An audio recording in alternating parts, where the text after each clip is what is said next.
Kopi Boy jalan-jalan. Ikut dong. Nah.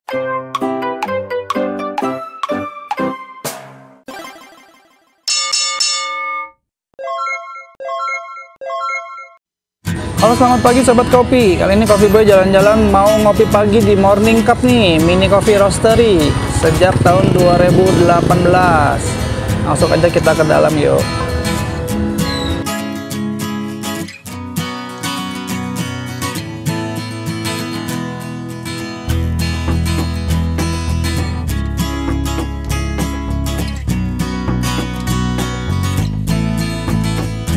Halo Sobat Kopi, nah kali ini Kopi Boy jalan-jalan mau ngopi pagi di tempatnya Morning Cup nih. Nah ini ada abang siapa nih di sebelah saya? Halo, nama saya Dimas. Nah Kang Dimas, boleh diceritain dong alamatnya di mana sih Morning Cup Tea Greenhouse itu?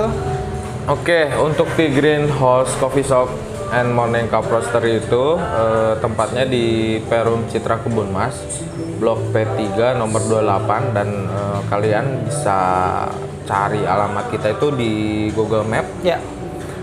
Di map udah ada, terus di link bio-nya pun kalian tinggal klik aja, nanti kalian bisa diarahkan ke sini. Ada linknya gitu ya? Ada dong. Oke nih, ya. Kopi Boy jalan-jalan. Ikut dong. Nah, buat kalian nanti yang mau ikut nih sama Kopi Boy jalan-jalan untuk ngopi pagi, silahkan komentar ya di kolom komentar. Buat kamu yang komentarnya paling menarik, nanti saya ajakin kelilingan kopi trip di trip selanjutnya.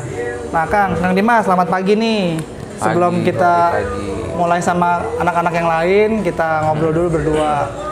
Saya pengen tahu nih Kang Dimas, sejarahnya Tea Green ya, itu sama Morning Cup gimana sih? Kok bisa tercetus gitu pengen pengen bikin coffee shop khususnya di sini nih di CKM. Nah, sejarahnya gimana sih?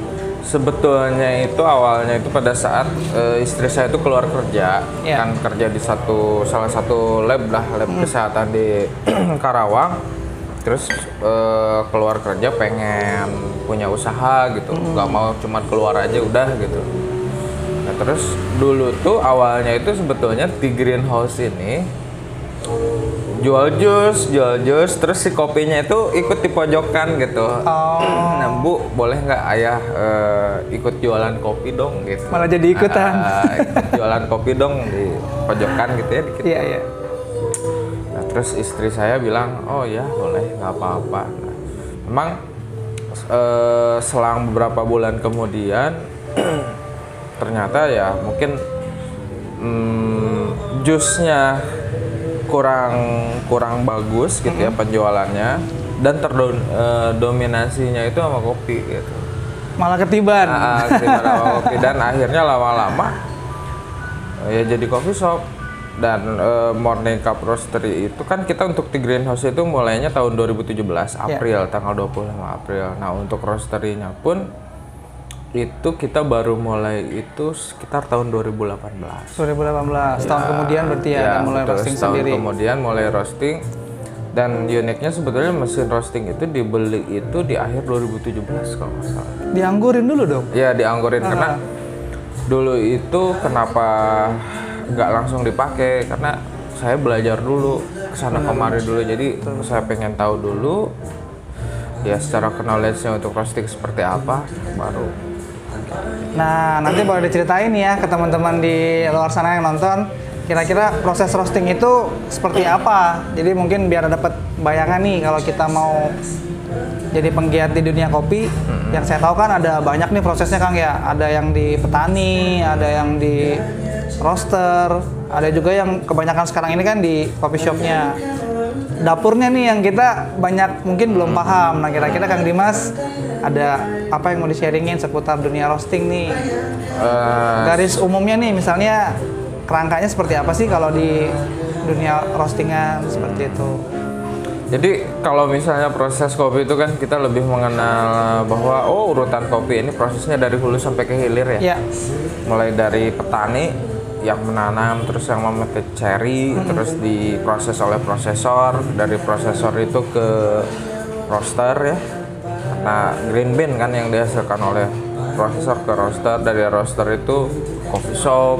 Iya. Terus dari coffee shop terus diolah atau diracik gitu ya oleh si baristanya atau si brewers, bisa ke home brewers langsung juga. Nah, jadi nanti akhirnya jatuhlah ke penikmat kopi. Iya. Nah, jadi si roaster ini itu dia itu urutannya itu tadi setelah prosesor. Nah, ya memang yang saya pelajari sebetulnya ya antara rantai tadi itu memang harus terjalin komunikasi gitu ya. Jadi saya pengalamannya saya sebagai roaster itu pada saat saya membeli green bean itu tuh saya tuh benar-benar cari tahu dulu gitu. Ini tuh green bean itu asal usul seperti apa, dan memang yang harus kita pahami itu adalah secara keilmuan tuh ya basic proses pasca panen itu sebetulnya apa aja, karena sekarang itu banyak banget proses-proses pasca panen yang modifikasi. Sedangkan kan kalau misalnya kita bicara basic kan nggak terlalu banyak sebetulnya, seperti full wash, honey, natural, atau enggak semi wash atau dry hull udah gitu. Dan sekarang kan banyak banget gitu ya modifikasi. Nah terus saya sebagai roaster juga saya harus bisa mengidentifikasi sebetulnya si green bean ini, sehingga saya itu tahu gitu ini tuh green bean tuh harus seperti apa gitu untuk bisa mengoptimalkan. Misalkan dari mengecek pertama mungkin kita harus paham ya ini originnya dari mana nih gitu ya. Ya, asal-usulnya dari mana ya? Asal-usulnya dari mana. Terus saya melakukan pengecekan density-nya nih, density. Setelah density, biasanya kalau density itu dalam 1 liter dia itu berapa gram sih gitu. Nah, ada hitungannya berarti ya. Itu kepadatan si green bean. Setelah density saya ukur dengan alat moisture. Moisture itu kita untuk mengecek kadar air si green bean. Nah, setelah itu ada satu proses lagi di mana kita itu harus paham ya defect-defect yang ada di dalam si green bean. Karena defect di dalam green bean ini kalau kita roasting dan sampai kita olah menjadi minuman, nah ini bisa mengganggu taste si kopi itu. Gitu. Oh, berarti detail banget ya yang harus dilakukan ya. Ya. Sebelum kita melakukan roasting juga ada yang namanya sample roast. Makanya di sini sebelum masuk ke mesin 5 kilo biasanya saya melakukan sample roast sama mesin Suji yang William itu yang 120 gram. Nah di situ pun sebetulnya nggak sampai situ. Pada saat kita melakukan beberapa profiling, ada yang kita lakukan itu pengecekan Brix. Brix itu biasanya kadar gula ya dan yield. Jadi memang ini udah sesuai dengan ekspektasi kita nggak nih gitu.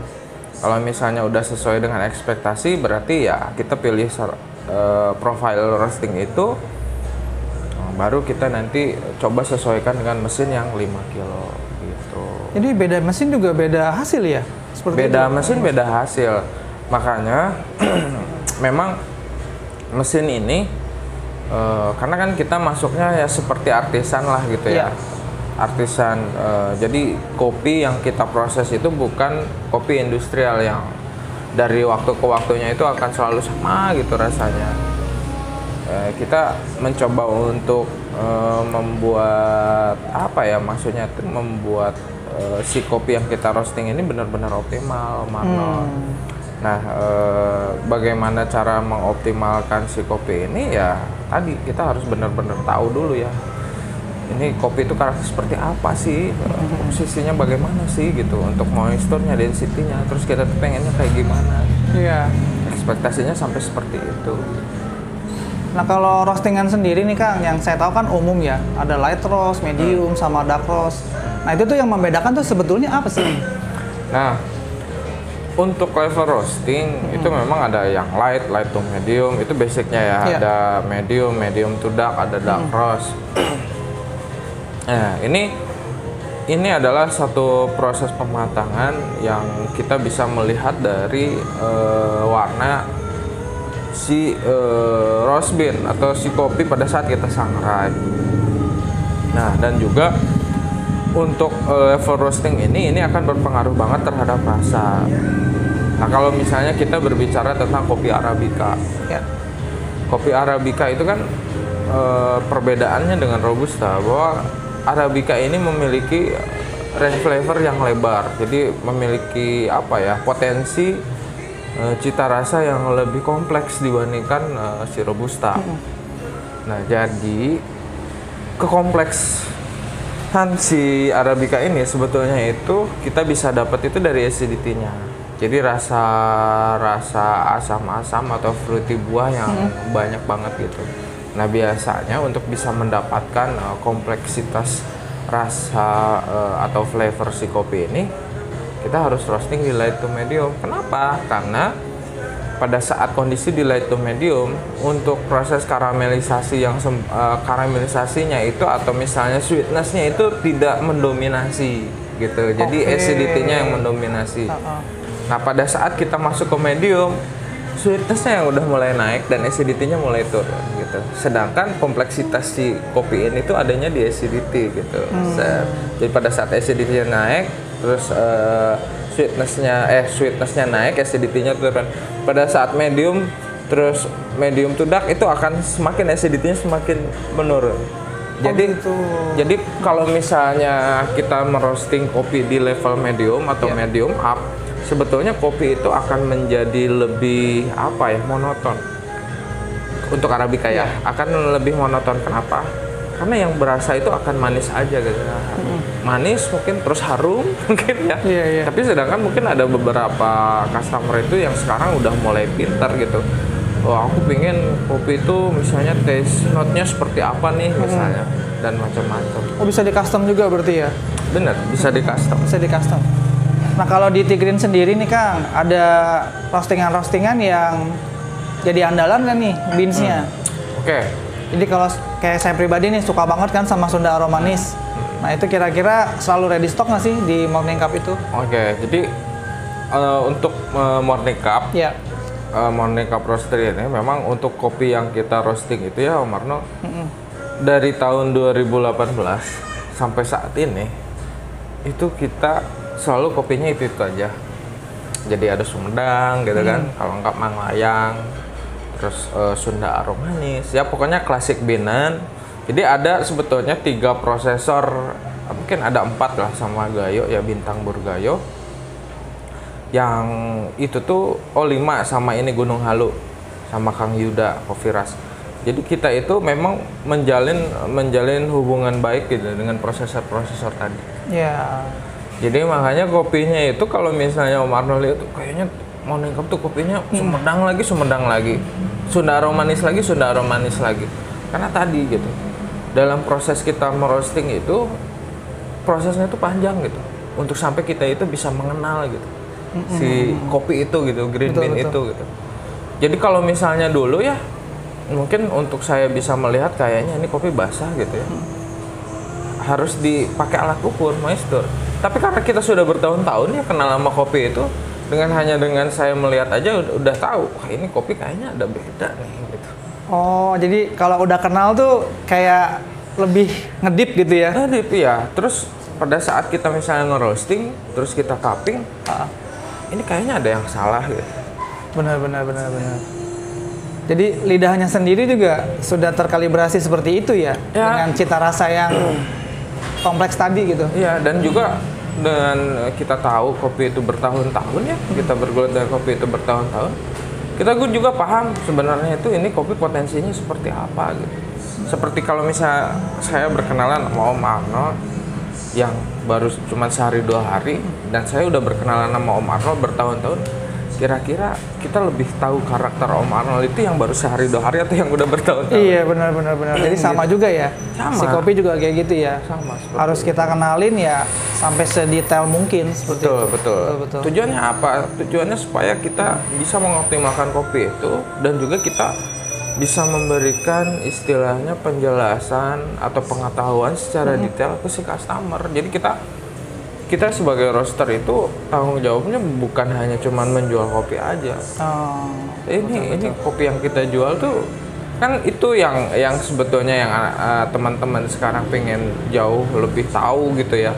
Ini tuh kopi teh Om prosesnya proses apa sih? Terus ini teh ketinggian berapa? Kadang ini taste note-nya bagaimana? Terus cara seduhnya seperti apa? Kadang customer itu banyak yang sampai sedetail itu yang nanyain gitu.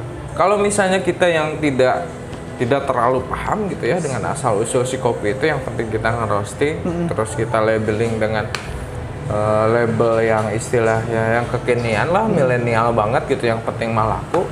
Nah kalau menurut saya itu bukan untuk bisnis jangka panjang sih. Kalau untuk bisnis jangka panjang ya memang kita harus benar-benar bisa menjaga ya, maksudnya itu bisa mempertanggungjawabkan produk yang kita jual. Saya pikir sih seperti itu. Iya, betul. Jadi mempertahankan karakteristiknya dari si kopi itu sendiri, sama ya ternyata Morning Cup tuh karakteristiknya seperti ini gitu Kang ya. Kita ada beans yang memang jadi unggulan lah di Morning Cup sendiri. Nah jadi ini menarik banget nih buat sobat kopi yang ada di luar sana. Kalau seandainya nanti mau belajar roasting, mungkin bisa sharing sama Kang Dimas proses-proses seperti apa.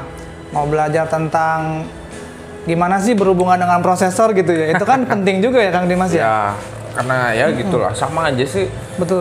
Dalam usaha apapun kan komunikasi itu penting. Komunikasi sih ya. yang utama, betul. Jadi ya kalau saya pribadi nih, memang kan belum terlalu ke arah sana Kang. Ada sih keinginan mau belajar, cuma belum ketemu nih kita waktunya. Nanti boleh lah Kang di-set kapan-kapan itu. Nah di Morning Cup sendiri juga, kalau kalian mau belajar, welcome kan nih Kang. Kayak mau manualan atau mau sharing-sharing seputar dunia roastingan. Sebetulnya itu ya untuk di Greenhouse sama Morning Cup Roastery ini kan kebetulan memang saya sendiri yang handle ya, Om Magno. Memang si coffee shopnya pun si Greenhouse ini itu pengunjungnya itu biasanya kebanyakan yang punya coffee shop, terus orang-orang yang pengen belajar. Ya memang saya mengkondisikannya seperti itu. Jadi pada saat saya membrewing buat kopi pesanan mereka, biasanya itu sambil komunikasi, sambil kita ngobrol, mau nanya apa, sharing apa.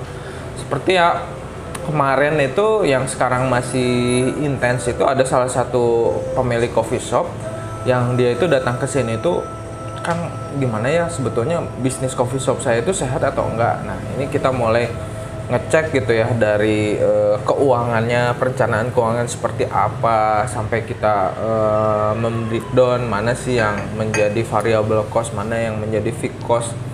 Nah itu ya berjalan seperti itu aja. Jadi seperti kelas di coffee shop yang sambil ngopi sambil belajar gitu. Non formal jadi non formal. Jadi betul, ya di sini tuh kayak tempat les. Gitu. Benar.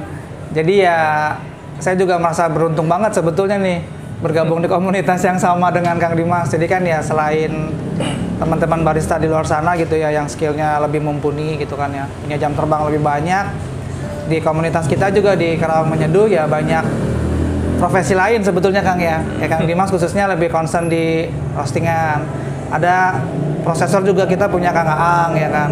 Nah jadi ya buat teman-teman di luar sana yang emang mau belajar industri kopi, kayak tadi tuh cari tahu komunitasnya dulu yang mana ya, bangun komunikasinya juga sama komunitas tersebut gitu. Nah kalau di Morning Cup nih Kang, ini tuh kalau buka dari jam berapa? Kalau misalnya ada yang mau pesen, nanti ngehubunginnya ke siapa? Nah kayak gitu. Nah untuk memang si Greenhouse sama Morning Cup Roastery ini cukup unik ya. Jadi kita bukanya tuh short time banget gitu. Jadi kita bukanya itu jam 7 malam, kita close ordernya tuh jam 10 malam, jadi cuma 3 jam kita buka. Kecuali untuk weekend itu kita buka kadang dari pagi. Jadi biasanya sih saya suka update status di Instagram. Kadang di hari-hari biasa juga saya nggak full day aku buka gitu. Kadang untuk hari-hari tertentu ya saya tutup pada saat saya ingin menyendiri gitu, atau me time atau pada saat saya pingin ngopi di tempat lain gitu sambil silaturahmi, terus saya pingin ngelihat juga perkembangan kopi di tempat lain gitu. Ya jadi kalau misalnya ditanya jam buka, cek aja deh IG-nya gitu. Terus kalau misalnya mau beli kebutuhan coffee shop bisa di sini. Kita ada sirup, powder, ada roast bean, macam-macam lah gitu ya. Nah itu bisa nanti cek di bionya ada link Tokopedia ataupun sambil main ke sini sambil diskusi itu lebih bagus. Nanti WhatsApp aja sih biasanya. Betul betul. Nanti saya izin cantumin nomor Kang Dimas boleh ya? Boleh. Di videonya ya. Mangga. Jadi nanti nih buat sobat kopi di luar sana yang sekiranya lagi cari sirup-sirup dengan budget-budget yang bisa didiskusikan sama Kang Dimas. Jadi nanti boleh hubungi Kang Dimas ya, nanti kita kasih nomornya di bawah sini nih. Nah, di sini juga sebetulnya lumayan lengkap sih, ada beans, ada house blend yang udah ready buat dibeli lah ya.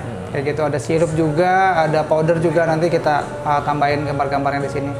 Nah, saya mau ngopi-ngopi lagi nih sama Kang Dimas. Jadi karena durasi juga ya, kita selesai sampai di sini. Kira-kira Kang Dimas ada saran nggak nih buat sobat kopi? Oke. Jadi kalau dari saya pribadi ya, buat teman-teman para penggiat kopi gitu ya di Karawang, sok atuh kita teh bareng-bareng sama-sama ya. Betul. Jadi dalam usaha perkopian ini tuh kita tidak hanya kita mementingkan ini profit, tapi coba berkomunikasi. Kalau misalnya kita hidup dari kopi ya, apa sih yang sudah bisa kita buat untuk kopi? Nah, dibalik. Ya, nah itu. Jadi ya ayo kita bisa bareng-bareng, kita sama-sama. Kalau misalnya dari guru Pak Eko ya, guru saya Pak Eko, sok mulai dari yang kecil-kecil, yang penting mah ikhlas. Nah, itu juga itu ya. Dalam banget ya. Dalam banget. Betul. Sok mulai dari yang kecil-kecil dulu, tapi yang penting kitanya ikhlas. Benar. Seperti itu. Jadi kadang tuh ya sesuatu yang kita tulus ya melakukannya tuh hasilnya tuh kerasanya beda banget, bener sih. Setuju. Nah, jadi ya saya udah gak tahan nih mau ngabisin kopinya Kang Dimas. Jadi thank you ya buat sobat kopi yang udah nonton kita kali ini. Nanti saya tambahin beberapa link sama video-video dari ada apa aja sih di Greenhouse ini gitu. Buat kalian yang mau mampir juga bisa ngecek langsung ke Google Map-nya. Jadi areanya ini ada di CKM ya Kang ya. Nggak terlalu ini juga sih, nggak terlalu susah untuk dicari, udah ada di Maps. Oke, thank you ya sobat kopi ya. Thank you Kang Dimas. Ya, sami-sami Om. Nah, jadi